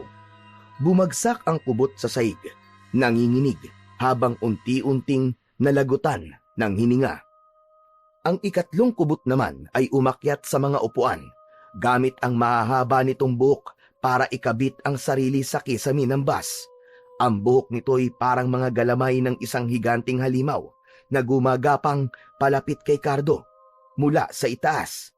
Hinampas ng kubot ang buhok nito paibaba, dahilan para umatras si Cardo. Bumagsak ang mga buhok sa sahig at winasak nun ang sahig kung saan nakatayo si Cardo kanina. Umikot si Cardo sabay hataw ng itak pataas. Diretsong tinamaan ang buhok ng kubot. Naputol ang koneksyon ng kubot sa kisame at bumagsak yon sa sahig. Sinamantala naman ni Cardo ang pagbagsak nito at tumakbo siya rito sabay taga ng itak sa kubot. Naputol ang ulo ng ikatlong kubot. Ang unang kubot na umatake sa kanya ay galit na galit sa pagkawala ng mga kasama nito. Ginamit nito ang buhok nito para balutin si Cardo. Ang bawat hiblay mahigpit na bumalot sa kanyang braso, katawan at binti. Hindi makagalaw si Cardo. Napaluhod siya pero hindi niya pa rin binitiwan ang kanyang itak. Wala ka nang kawala, Cardo. Amamatay ka na. Pinakamabangis na antingero. Inipon ni Cardo ang lahat ng lakas niya sa kanyang kanang kamay. Inabot niya ang buntot ng pagi mula sa kanyang likod. Hinila niya ang buhok na nakapalupot sa kanyang kanang braso at dumausdos ang kubot palapit sa kanya. Nagkaroon siya ng pagkakataon na hampasin sa mukha ang kubot gamit ang buntot ng pagi. Napasigaw yun nang lumatay dito ang sandatang yun ni Cardo. Mabilis niyang pinutol ang mga buhok na nakapalupot sa kanya. Tumakbo si Cardo palapit sa kubot at isinaksak niya sa tapat ng puso nito ang itak na ang dulo ay tumagos pa sa likod nito. Sa paghugot niya ng itak ay bumagsak ang huling kubot na wala na ring buhay. Habol ni Cardo ang kanyang paghinga habang hawak ang dugo ang itak. Ang bawat sulok ng bus ay may nagkalat na putol-putol na buhok at wasak na mga upuan. Dahan-dahan siyang lumabas ng bus kung saan naghihintay ang mga pasaherong kanina ay takot na takot. Nagpalakpakan ang mga pasahero at tuwang-tuwa sa ipinakitang tapang at husay ni Cardo na talunin ang tatlong kubot kahit mag-isa lang siya. Matapos ang laban ni Cardo sa mga kubot, ay muling sumakay ang mga tao sa bus at ipinagpatuloy ang kanilang paglalakbay. Si Cardo ay naupo pabalik sa kanyang upuan habang hawak pa rin ang kanyang itak na mantsado ng dugo ng mga kubot. Sa labas ng bintana, tanaw niya ang madilim na kalsada na tila walang katapusan. Habang tumatakbo ang bus sa kalsada, unti-unting nakita ni Cardo ang mga ilaw ng lungsod sa malayo. Nang tumigil ang bus sa terminal ng bus, ay bumaba na siya. Malamig ang simoy ng hangin at ang paligid ay halos wala ng mga tao. Habang naglalakad, napansin ni Cardo ang isang lumang signage ng motel. Nagpasya siyang pumasok doon upang doon magpalipas ng oras at upang makapagpahinga na rin. Pagpasok ni Cardo sa lumang motel, ay bumungad sa kanya ang maliit na front desk na tila hindi na nalilinisan. Puno ng alikabok ang mga gamit na naroon. Isang matandang lalaki ang sumalubong sa kanya na agad siyang minitian. Sinabi niya sa matandang lalaki na kailangan niya ng isang kwarto at mananatili siya roon ng isang araw. Matapos namang sabihin ng matanda ang presyo ng isang araw na pananatili roon, ay nagbayad na siya. Inabot nito sa kanya ang isang susi na may keychain kung saan nakalagay ang numero ng kwarto niya. Nasa ika-4 na palapag ang kwarto na napunta kay Cardo. Hindi na nagtagal si Cardo sa front desk at umakyat na siya sa hagdan. Ang dilim ng hallway ay mas lalo pang nagbigay ng bigat sa lugar at ang iilang ilaw sa kisame ay mahina at kumukurap-kurap. Nang marating niya ang ika-4 na palapag, ay nagtungo siya sa tapat ng pinto ng kanyang kwarto. Binuksan niya yon at agad siyang pumasok. Sa loob nun ay may isang maliit na kama na may manipis na kutsyon. May isang lumang electric fan na nakapatong sa lamesa sa tabi ng bintana. At ang ilaw ng kwartong yon ay nagmumula sa isang ilaw sa kisame na kulay dilaw at mahina ang liwanag. Ibinaba niya ang kanyang bag sa gilid ng kama. Inilapag ang itak at ang buntot ng pagi sa lamesa. Hinubad niya ang kanyang mga agimat mula sa leeg. At marahang inilapag ang mga yon sa ibabaw ng bag. Huminga siya ng malalim at tumingin sa bintana. Malapit na tayo magkaharap, Isagani. Pasensyahan na lamang tayo, Agustin. Dahil kung patuloy ka makikialam, pati ikaw ay idadamay ko. Humiga na si Cardo sa kama at agad siyang pumikit upang makapagpahinga na. Makalipas ang ilang sandali ay nakatulog na siya, ngunit ang kanyang pandinig ay alerto. Sanay siyang hindi tuluyang bumabagsak sa malalim na tulog, lalo na't alam niyang maraming halimaw na naghahanap sa kanya. Bumukas ang mga mata ni Cardo nang mula sa labas ng pinto ay may narinig siyang mahinang boses. Alam niya na boses yon ng matandang lalaki na nasa front desk. Kahit pabulong ang pagsasalita nun, ay malinaw kay Cardo ang bawat salita ng matandang lalaki. Sigurado ko, si Cardo Dimagiba ang nasa kwarto na yan. Sigurado ko natulog na siya. Samantalahin nyo na ang pagkakataon. Tahimik na tumayo si Cardo mula sa kama at agad na kinuha ang mga agimat na nasa ibabaw ng kanyang bag. Isinuot niya ang mga yon sa kanyang leeg at agad niyang naramdaman ang bigat at lakas ng proteksyon na ibinibigay ng mga yon sa kanya. Kinuha niya ang kanyang itak na nakapatong sa lamesa at tumayo sa tabi ng pinto. Doon niya hinintay ang susunod na mangyayari. Biglang bumukas ng malakas ang pinto. Tumilapon ang nasirang pinto sa sahig at 2 gabunan ang pumasok. Ang balat ng mga yon ay kulay itim at ang buhok ay kulay puti at mahahaba. Namumula ang mga mata ng gabunan. Parehas na nagtataglay ang 2 gabunan ng malaking katawan. Nang makita si Cardo ng mga gabunan, ay agad na umatake sa kanya ang isa. Sinunggaban siya nito pero mabilis siyang umiwas at tumama ang matutulis nitong mga kuko sa dingding. Nawasak ang dingding. Sumugod agad ang isa pang gabunan na sinubukang kalmutin si Cardo. Tumalon si Cardo paatras at muli siyang tumakbo paunan, sabay taga ng itak sa braso ng gabunan. Akala nyo ba matatakot ako sa laki nyo? Nagkakamali kayo! Tumalon papunta kay Cardo ang isang gabunan. Yumuko si Cardo at iniwasan ito. Mabilis niyang kinuha ang buntot ng pagi at hinampas niya ang gabunan sa muka na nag-iwan ng malalim na sugat. Napasigaw ang gabunan sa labis na sakit. Habang namimilipit sa sakit ang isang gabunan, ay sinamantala niya yon upang atakihin ng isa pa. Ngunit nang sinugod niya ito, ay isang malakas na suntok ang pinakawalan nito. Tinamaan siya ng suntok nito sa tiyan. Tumilapon siya at tumama ang likod ni Cardo sa dingding. Nanlaki ang mga mata niya nang makita niyang pasugod sa kanya ang isang gabunan.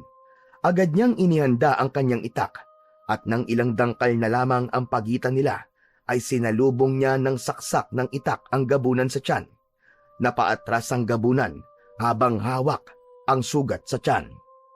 Ngunit agad ding sumugod muli ang gabunan na yon kay Cardo. Nanatili siyang nakaupo sa saig at tinaga niya ang binti ng gabunan. Natumba ito at agad niya itong pinaibabawan at paulit-ulit na tinaga ito sa leeg hanggang sa humiwalay na ang ulo nito sa katawan nito.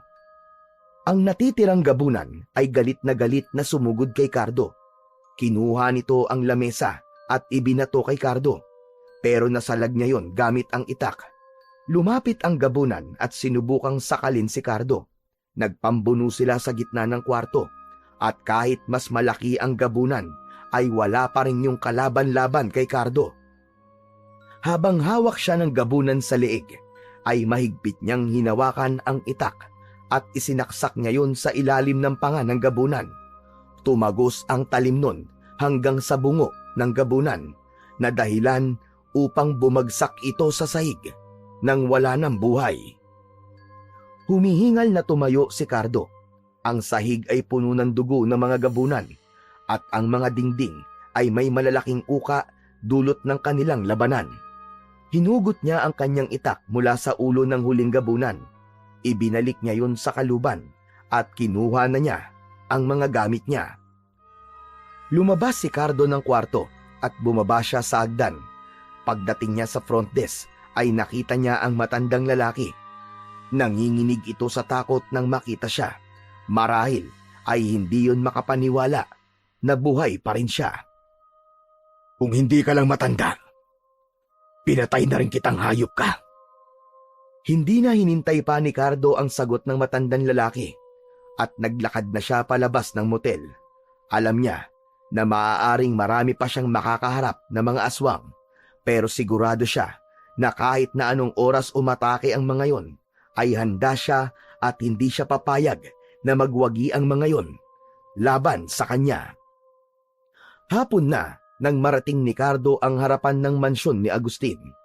Nakasilip siya mula sa likod ng isang puno habang pinag-aaralan ang bawat detalye ng paligid.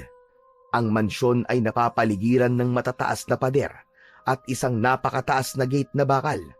Alam niyang mahina ang mga aswang sa oras na yon dahil maliwanag pa, pero nais niyang maging patas ang laban, kaya nagdesisyon siyang maghintay hanggang sa dumilim. Nanatili si Cardo sa likod ng malaking puno ng ilang oras. Makalipas ang ilang oras, ang araw ay tuluyan ng lumubog. Ang paligid ng mansyon ay lalo pang naging nakakakilabot. Ang liwanag ng buwan ay bahagyang sumilip mula sa likod ng mga ulap na nagbigay ng sapat na liwanag para makita ni Cardo ang kapaligiran. Itinali niya ang kanyang buntot ng pagi sa likod at hinigpitan ang sinturon ng kaluban. Humanda ka na, Isagani. Oras na ng aking paniningil. Tahimik na inakyat ni Cardo ang mataas na gate. Pagdating niya sa itaas, ay mabilis siyang tumalon pababa. Ngunit hindi nakaligtas sa mga aswang ang kanyang presensya. Mula sa madilim na bahagi ng bakuran ay lumabas ang mga aswang. Lahat ay nakatingin sa kanya. Alam ni Cardo na iisa lang ang layunin ng mga yon, at yun ay ang patayin siya. Sabay-sabay na tumakbo ang mga aswang papunta kay Cardo. Ang ilan ay gumapang sa lupa. Ang unang aswang ay mabilis na sumugod kay Cardo, pero sinalubong yun sa muka ng talim ng kanyang itak. Bumagsak yun sa lupa at nangisay bago tuluyang namatay. Mula sa likuran, dalawang aswang ang sabay na umatake sa kanya. Tumalon naman si Cardo sa gilid at gamit ang buntot ng pagi ay hinataw niya ang isa sa muka. Ang isa naman ay tinamaan ng itak sa dibdib. Sa kalangitan ay may narinig si Cardo na kakaibang huni. Nang tumingala siya ay nakita niya ang tatlong manananggal na lumilipad sa itaas. Sabay-sabay na umatake ang mga manananggal kay Cardo, pero mabilis siyang nagkubli sa likod ng isang puno.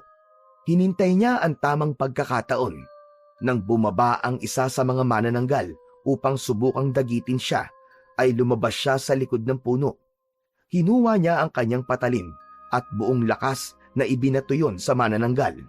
Bumaon yun sa noo nito at agad itong bumagsak sa lupa. Ang natitirang dalawang manananggal ay lumipad pababa papunta kay Cardo.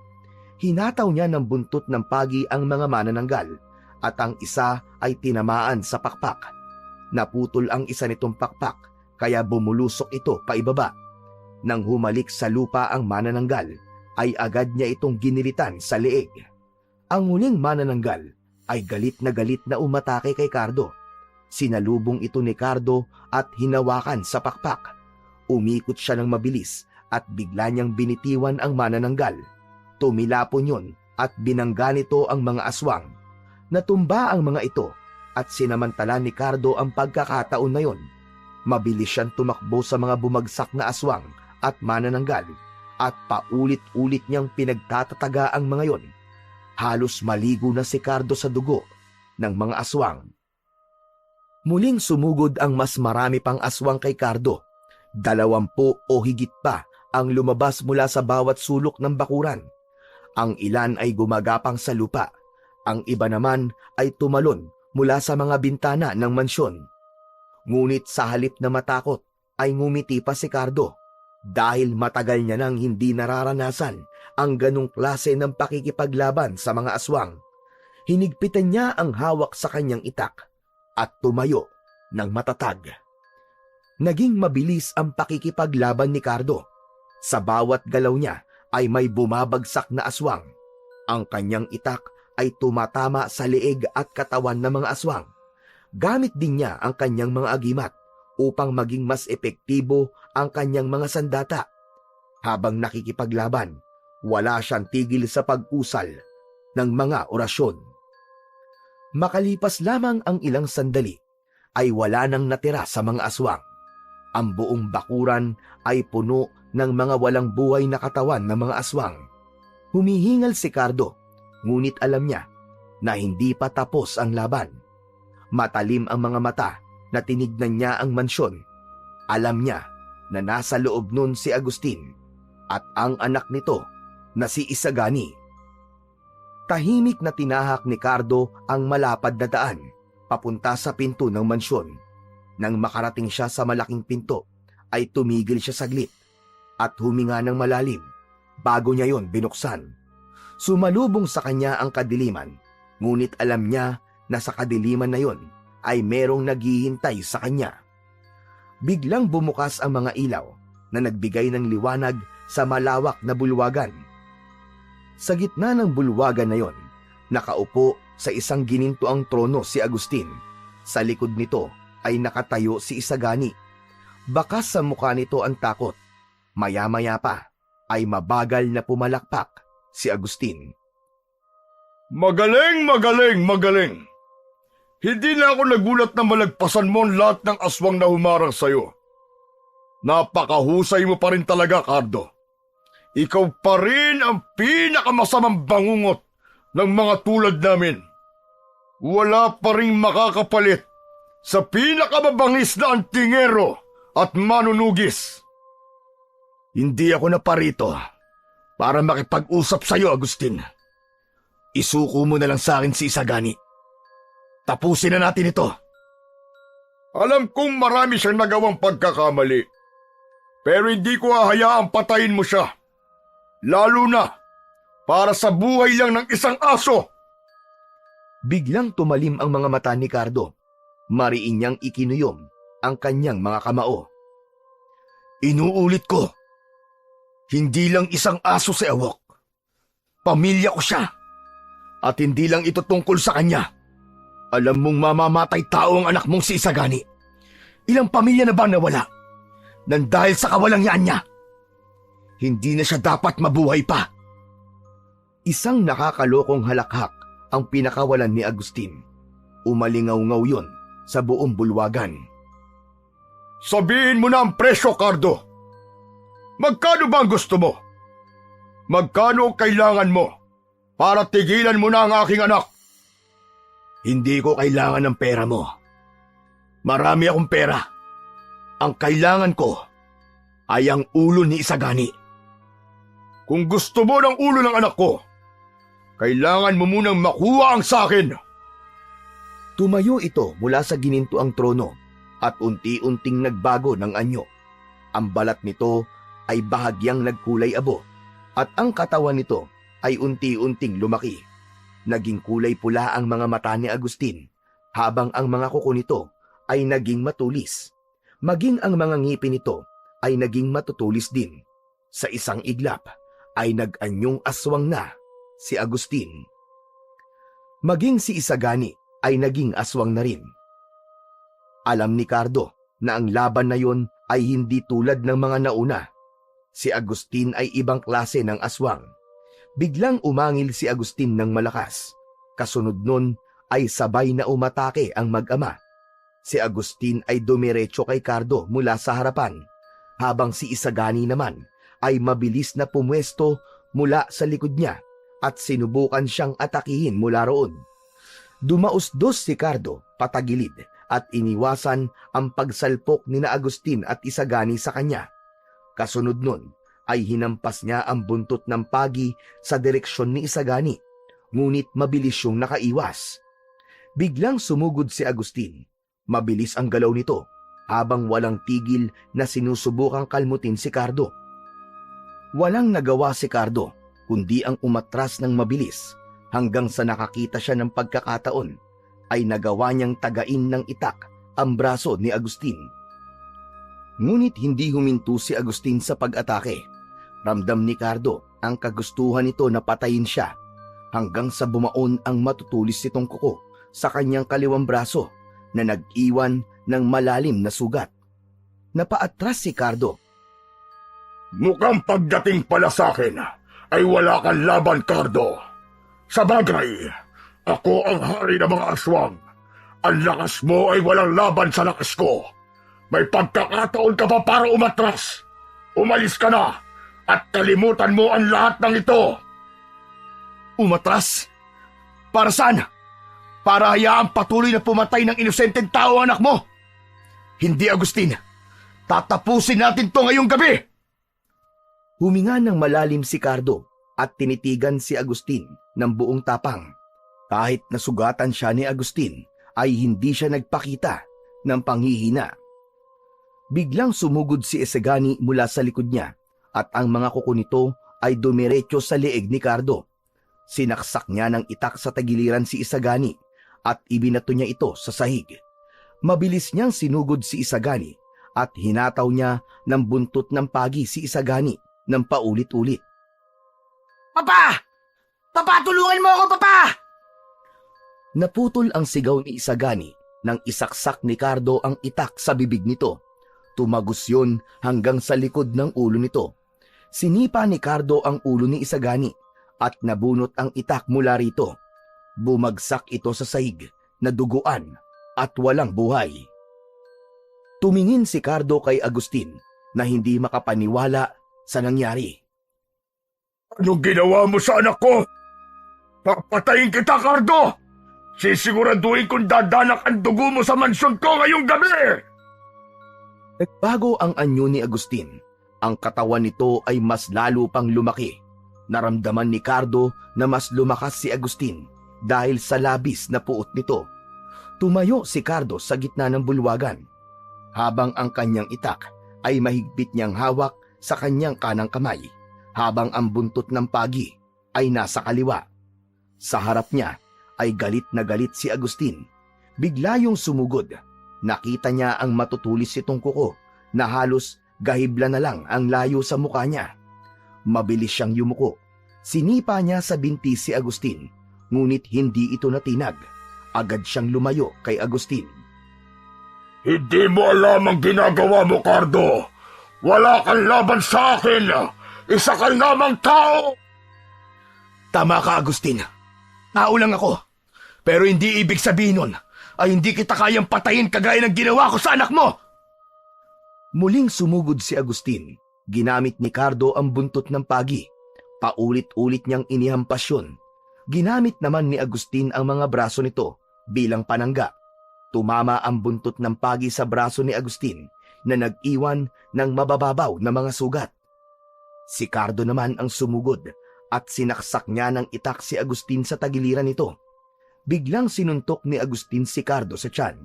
Sa lakas ng suntok na yon ay tumilapon si Cardo at tumama ang likod niya sa isa sa mga haligi sa mansyon.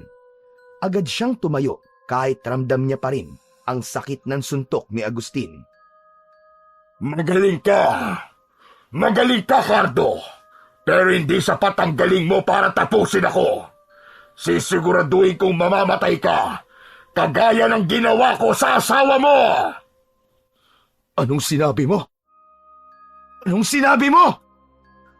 Tama ang narinig mo. Ako ang pumatay sa asawa mo, Cardo.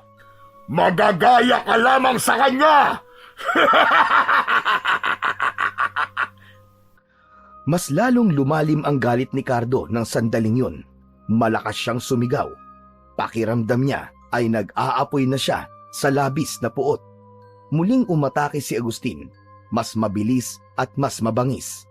Ang bawat hampas na mga kuko nito ay parang mga espada na gumuguhit sa hangin. Ginamit na ni Cardo ang lahat ng kanyang bilis at lakas upang iwasan ang mga atake ni Agustin habang hinahanap niya ang tamang pagkakataon para siya naman ang umatake. Mabilis na yumuko si Cardo at buong puwersa niyang isinaksak ang itak sa tuhod ni Agustin. Malakas na napasigaw ang hari ng mga aswang. Napaluhod si Agustin, ngunit bago pa man muling makagawa ng pag-atake si Cardo, ay bigla nitong sinunggaban ang balikat niya. Bumaon doon ang matatalas na ngipin ni Agustin na nag-iwan ng malalim na sugat. Napangiwi si Cardo ng mga sandaling yon, ngunit hindi pa rin siya sumuko o nakitaan ng panghihina. Ginamit niya ang buntot ng pagi at hinataw yon sa muka ni Agustin.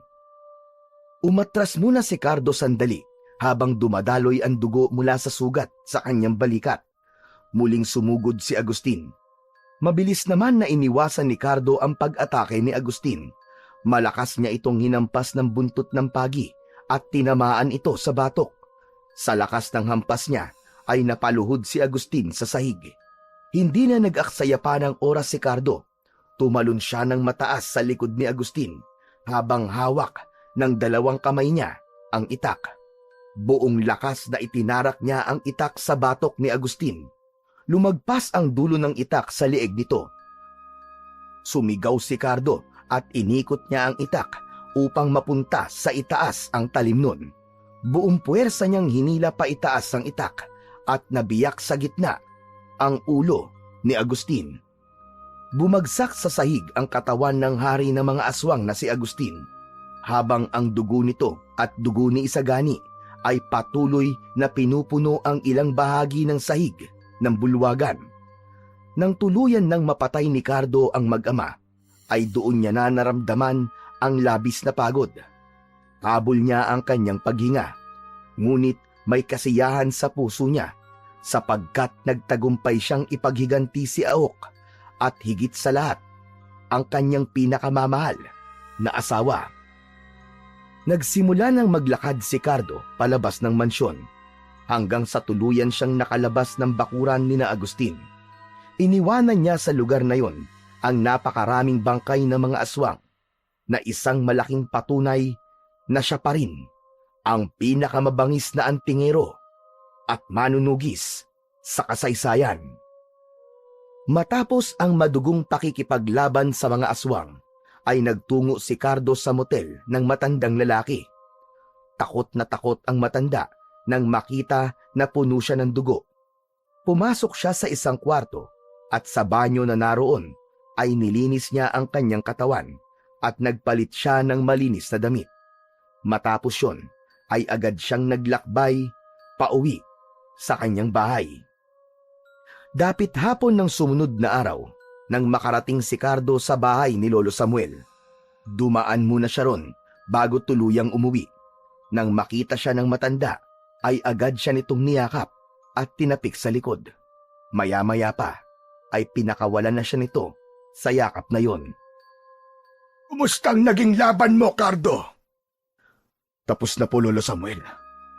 Napatay ko na si Agustin at ang anak niya.